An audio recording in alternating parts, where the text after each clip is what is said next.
Sumy we żaganiu. Zagan po niemiecku to się mianowało. Po śląsku zegan, albo też żegań, albo żegan. No i są my we lubuskim województwie, no ale dali są my na Śląsku, bo Śląsk sięgo aże do lubuskiego województwa. No nie całkiego, no ale są my na południu. Za nami zomek związany ze hercogin Doroteą.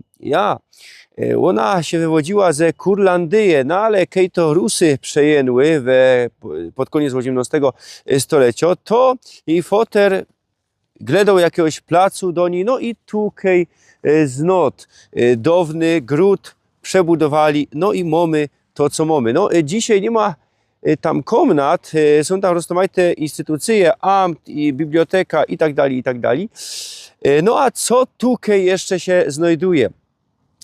Dorotea, poczytajcie sobie to, fest został persona, no ale jeszcze Johannes Kepler. Johannes Kepler tukej kwaterował pod koniec swojego żywobycia i je upamiętniany z ojca mu się tukej oddawał. Mamy tukej, kiedyś tukej były waniliki, we większości na Dolnym Śląsku. Dzisiaj tu ich za bardzo nie ma. Mamy jeden kościół poewangelicki, no turm się ino ostał. Rozbierali go za komuny chyba w 1966, rozebrali i no turm się ostał odrestaurowany, się idzie w leś podziwać, jak wygląda to wszystko miasto, no ale zawarte je.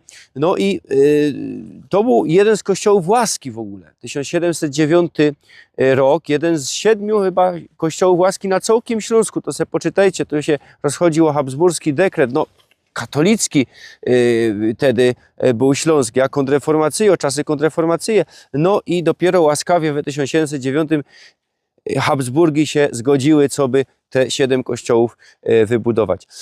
No mamy obok niego, kolej niego był ewangelicki kościół staroluterski, no bo potem mamy Unio staroprusko ze roku 1811. Tutaj nie będę duplikował, kuknijcie sobie do moich tajlików o Beispiel, o Anhalcie, Lędzinach, tam godą, o tym.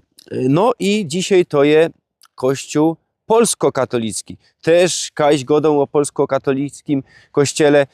Teroski ino tak krótko. Co tu jeszcze mamy? No 2 ringi, na jednym już byli, na drugiej idziemy. Nowy ring, stary ring, 2 klasztory, a tak richtig były klasztory. Kiedyś Franzmany tutaj były, chyba od XIII stulecia. Dzisiaj były kościół, potem były jezuity i